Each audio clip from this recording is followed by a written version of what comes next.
that we have our painting, so to speak, or our strip of film, so to speak, we are going to work on that second portion in After Effects that I was relating to being a film projector. So just like a film projector, right, a strip of film runs very quickly through the projector and it creates the illusion of movement with those different still images. So the first thing we're going to do is we're going to import our strip of film or our painting. Import file, and I saved it as squiggle 3. And this is basically asking me if I want to bring in the layers separately or as one collapsed. If you recall, I only had 2 layers. One was a guide, which I don't need, but I also hid it. I hid the layer. So I can bring it in as one merged file, no problem. It's got a transparent background. So the first thing I'm going to do is I'm going to create a composition, and I'm going to have it be the width of that, or the height and width of that frame that I was talking about before, which was 640 by 640, that square we were talking about. And remember, it's only 10 frames long, so that's all I really need right now. And I'm going to run at 24 frames per second just because that's an easy denomination. Normally we run at 23976, but running at a fraction of a frame is just a little tricky in some basic calculations, which you'll see in a second. So I'm just going to say 24 to make it easier. I call this scene 1. Going to zoom in with my scroll wheel, bring it to 100%, and I'm going to drag and drop this in here. So I got my one layer, and actually, if I scroll my wheel out and I see my whole canvas, my whole strip of film in here, first thing I'm going to do is I'm going to move this all the way to the bottom so it's like there. However, you may have noticed when I click and drag it down, it kind of moves a little bit off, and I want to make sure I don't do that. So you can do that any way you want. I'm just Control-Zing to go back. I'm going to go in here, and of course, if you hit this triangle, and the transform triangle, you can see all the positional movements, or rather all the transform movements. Position, scale, rotation, opacity, anchor point, I won't get into. But what I really want is just position at the moment. And I always find this very busy, so I like to work with the hotkeys for each of these. Position is P, scale is S, R is rotation, opacity is T, and I think that's for transparency. But I'm not totally sure about that, but it makes sense. So I'm going to hit P just to have position and position only open. And in position, I can click and drag the Y to go down and down. And I'm going to zoom in here to make sure. It doesn't have to be perfect, but just kind of want that edge to be on the top edge of the frame. And now I want it to move all the way to the bottom by the time it gets to that last frame, which means that I need to make a keyframe here in After Effects. So I'm going to click this little stopwatch button over here, and that creates a keyframe. Now, if you don't know what a keyframe is, well, you should go read a book about animation. But basically, it's a recording of whatever element you're working with, in this case position, in time. If I was working with scale, it would be a recording of scale in time, or an effect like a color change or glow effect or whatever else. It would record that element in time. So I'm going to drag this all the way over to the end, frame 10, and I'm going to scroll this all the way up, and actually realistically I can undo those last two moves. And just because I know After Effects well, I can go in here and instead of scrolling all the way down, I can just say, make this negative, whatever this is. And it won't get me an exact, but it'll get me close. So I'm seeing the edge of my frame here, and I actually want this edge to be at the bottom here. So I'm going to scroll this down just to about there. Now, I'm going to hit 0 to do a RAM preview, which means it will play through once slowly. Really in the scene that I have here, it's so simple, it's probably going to play pretty fast the moment I first do it. But you always want to do a RAM preview with 0 on the keypad, because it'll go slowly the first time, and then it'll go at normal speed. It'll loop at a normal speed. So there's my little animation. Very simple. It's kind of cute. And it reminds me of the stuff we saw before. Kind of. A little bit of jitter, a little bit of imperfection. But you know what? That's why I did this. I don't want perfection. I like this little sort of excitement in a way. So I'm going to stop that. And then I'm going to scroll out. And I'm actually going to change my scene, my composition, my settings with Control K or Command K on a Mac. And I'm going to actually open this up to be the entire strip of film. So I'm going to click here, add a 0. So that's the full frame. But now you see the bottom portion of this area is empty, and then if I go back all the way to the first frame, the top portion is empty.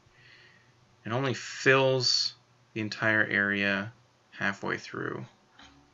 And I want this to loop completely within the entire canvas of my project.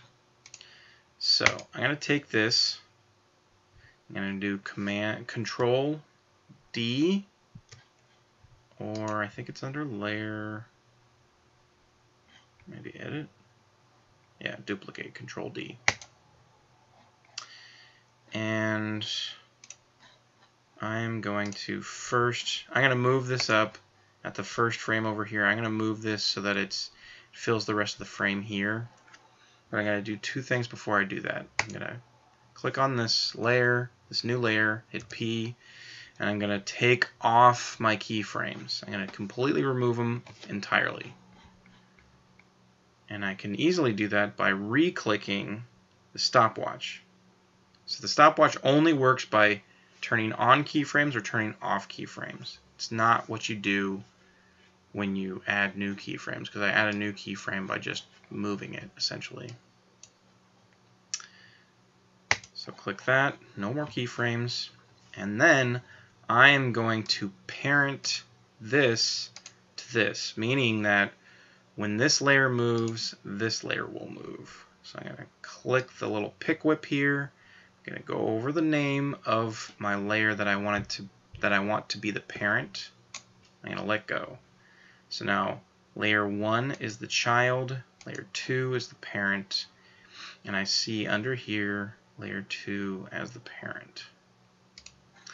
Now that didn't really do anything because they're on top of each other. But now what I can do is I can basically just move this all the way up, and really I think I can move it to 0 and it should be pretty close. Not really. Actually, if I go back, actually if I make this a negative, it should be closer anyways. So I'm trying to get these three sort of boxes there that represent the end of the layer that's selected to be the end of this layer that I'm hovering over. The box is blinking, essentially. So move it a little bit up, a little down, and that's good. So now when this one moves, this one moves. So it fills it from the beginning onward until a few frames towards the end. And then I'm going to duplicate this. Control D again. I'm going to move it to the bottom just to organize it so that this is top, this is middle, and this is going to be the bottom down here. And again, I'm going to hit P. I've already removed all the keyframes, so I don't have to worry about that. But then I want to move this all the way back. Actually, I think 0.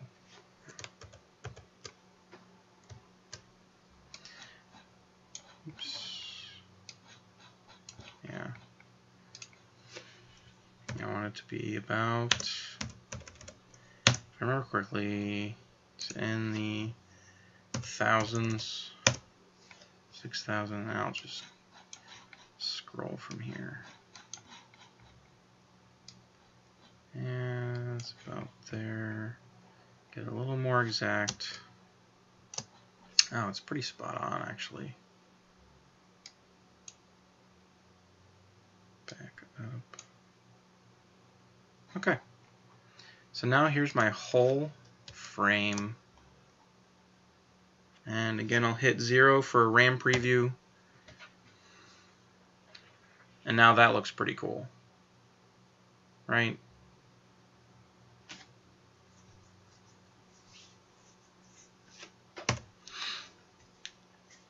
So now I've just really recreated what a hand-painted film looks like.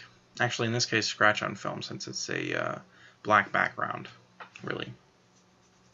But now I get to use all the cool techniques of After Effects. And on top of which, I'm going to use a lot of nested sequences, which is what After Effects is all about. Basically meaning I have this composition here, but I'm going to put this into another composition so that I can work a lot easier with multiple layers and not have to deal so much with these 3 individually. And you'll see what I mean in a sec. So I'm going to create one more scene just by dragging and dropping into this new composition button down here, my last scene.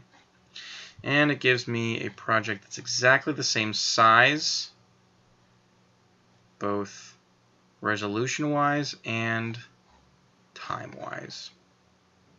However, in this case, I want this to be longer. So I'm going to say composition, composition settings, or Control K. And you know what? Let's make this 5 seconds.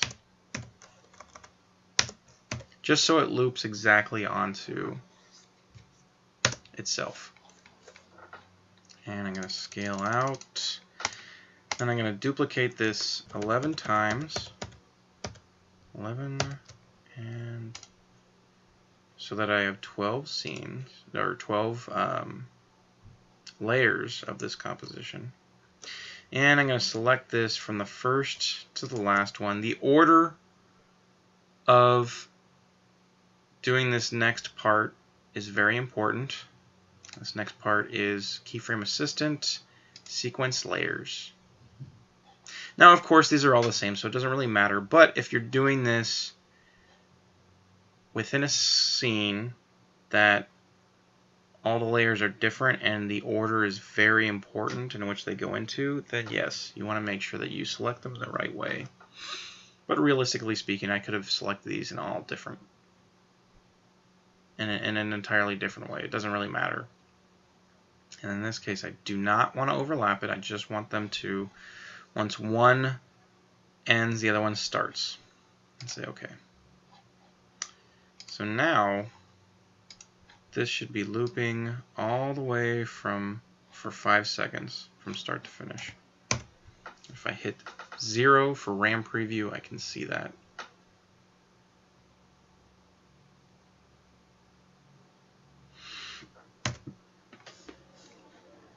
So now I just have the same thing I had before, but repeated multiple times. Now is when I'm actually going to do my normal 1920 by 1080 scene. And I'm going to do it at 24 frames per second. Square pixels, of course. And we'll just leave it at 5 seconds. And I'm going to call this main scene.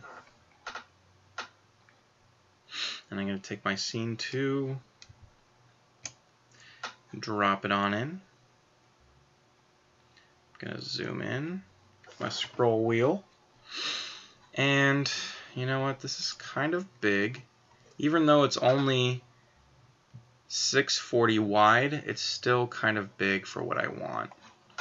I want this to be smaller, so I go to S for scale, and I drag it down so it looks, I'll do it about there maybe.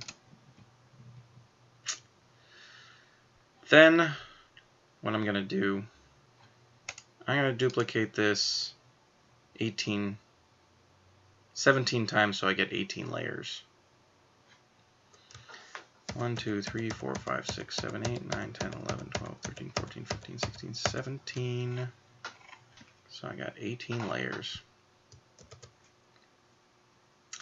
And then I'm going to change the rotation on all of these.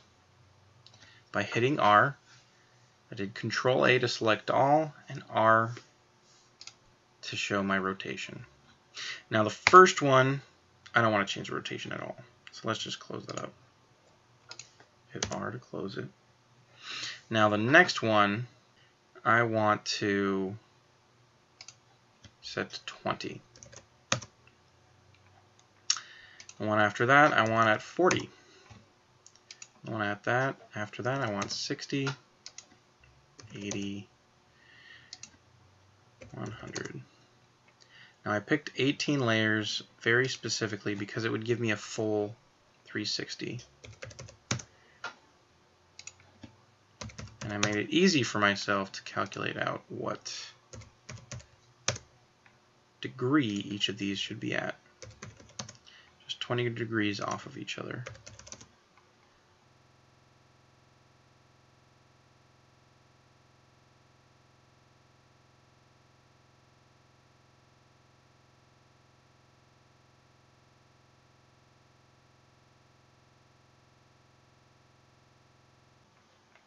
And you see already I have this really cool kaleidoscopic image here, don't I?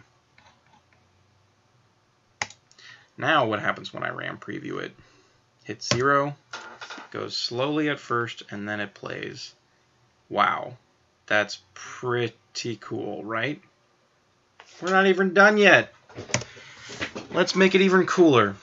Let's go to the top one. Let's solo it with this little checkbox here.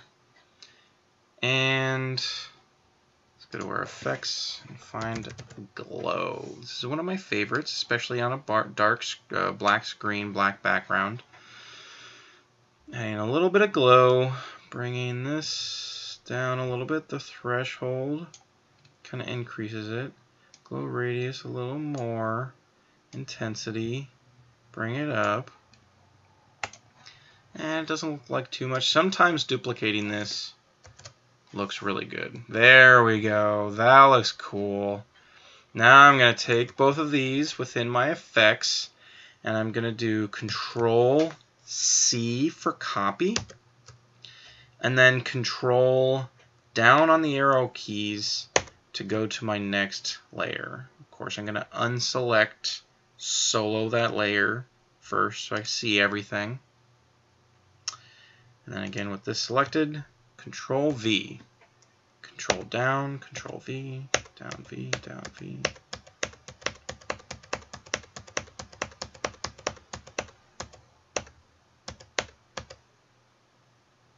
So now I've got glow on every single one of them. Looks really cool, right? Hit 0 for RAM preview.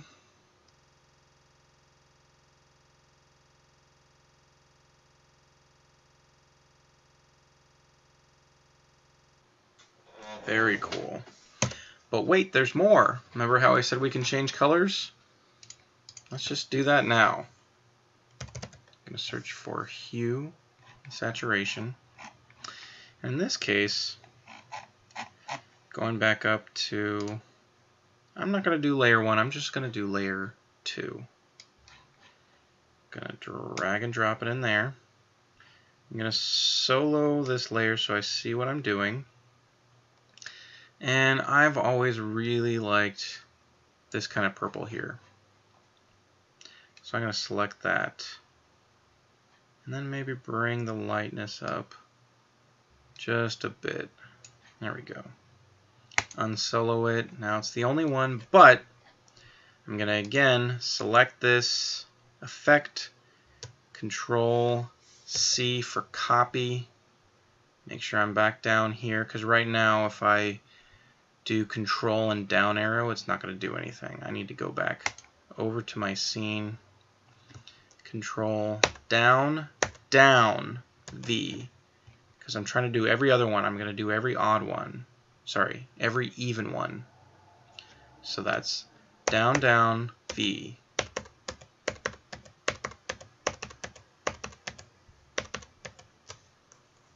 Now it looks awesome.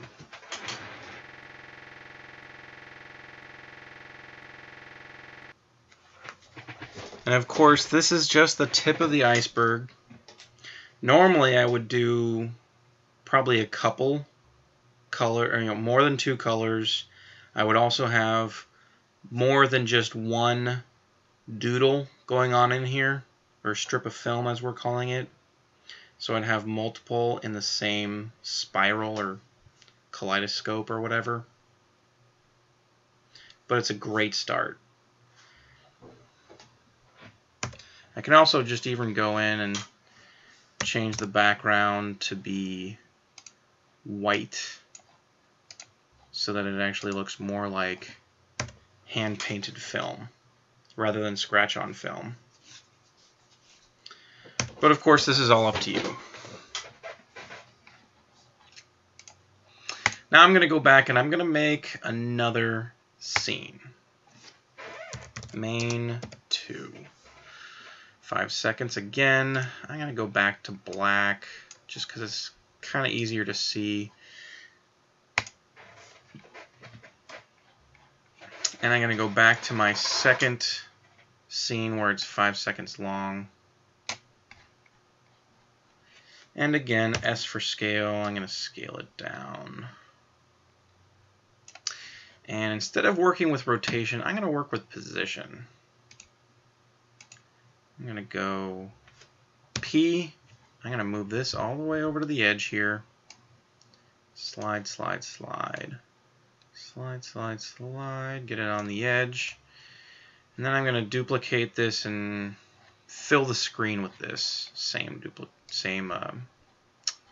sort of strip of film all the way across. So again, Control D, position, slide it over on the X. Try and get them matched up, as you can see up here and down there. Control D, P, over, and it doesn't have to be perfect, by no means. None of this is really perfect. In fact, it's the imperfection that makes it interesting.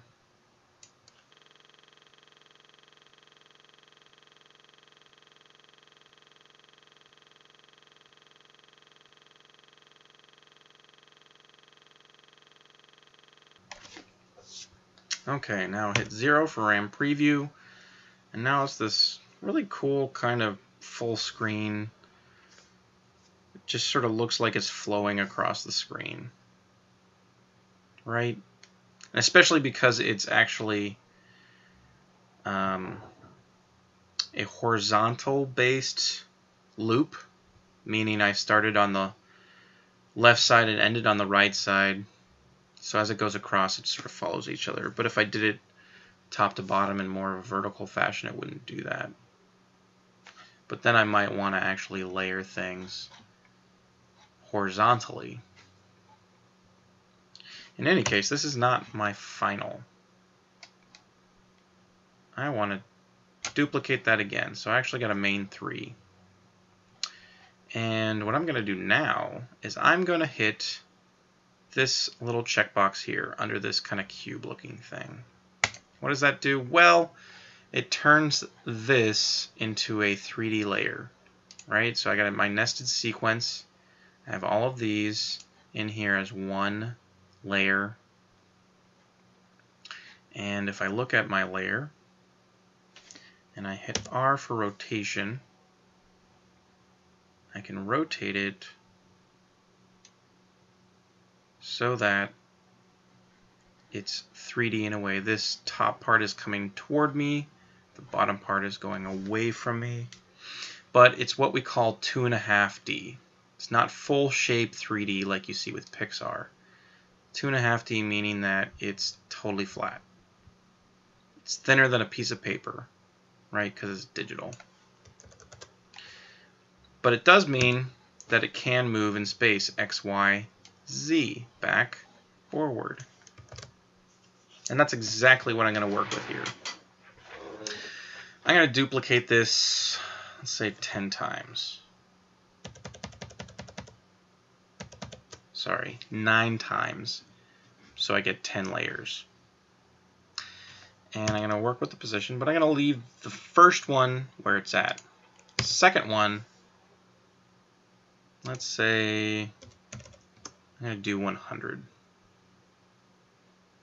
And positive actually goes away from me, which is a little counterintuitive, but that's actually kind of how it's always worked with space when it comes to animation and filmmaking and geometry in general.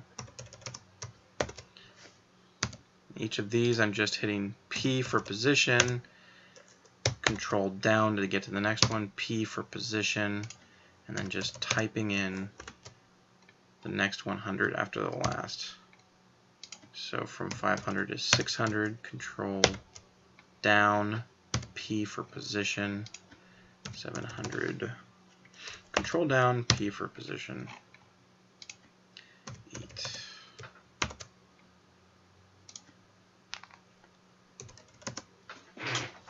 And now our grid is that much more sort of crazy.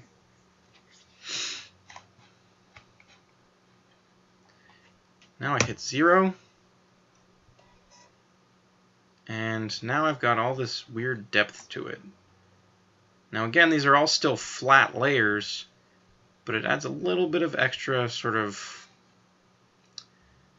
fun abstract quality to it, because it's just slightly, there's just a little bit of perspective added to it. So I'm going to do one more thing before I finish up. I'm going to add a new layer, camera, and I'm going to make sure the depth of field is off because we don't really want to work with that now. So we've added a camera to our scene, meaning that I can now, if I hit C on my keypad, I can click and drag with my left mouse click, and then if I click and drag with my middle mouse, I can move over. And now I'm at sort of an angle to where I was before. I'm going to hit 0.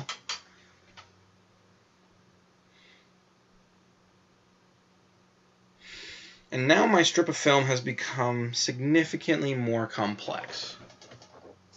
Just going from this corner, duplicating it a bunch of times, this can get really complex really fast and really fun. And this side kind of looks like it's coming out at me. That's pretty cool. So I'm just going to click and rotate to go to the other side. And then middle click and sort of move over. 0 for RAM preview again. That looks so cool. I love doing this. This is one of my most fun things to do when I get bored. Just make all these little doodles.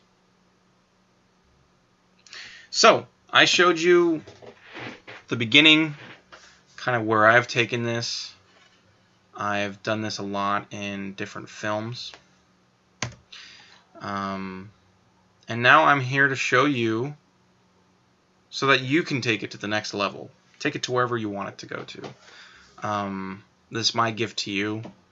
Something that I sort of conceptualized about 8 years ago. It took me a long time to kind of really come up with this. It seems simple, but it took me a while to get into it. And now, actually, you'll start seeing this sort of film strip everywhere. For a long time, when I first really started coming up with this, I would walk on the sidewalk, and to me, the sidewalk, each little sort of square of the sidewalk was a strip of film, and now there was all this crazy sort of abstraction on it. And I kind of wanted to just go with a camera and just shoot each one and then animate it. So, I mean, it's everywhere, and it's a lot of fun to work with. So, please enjoy and send me the stuff that you make. I'd love to see where people take this. And it's Huckleberry Lane signing off. Thank you.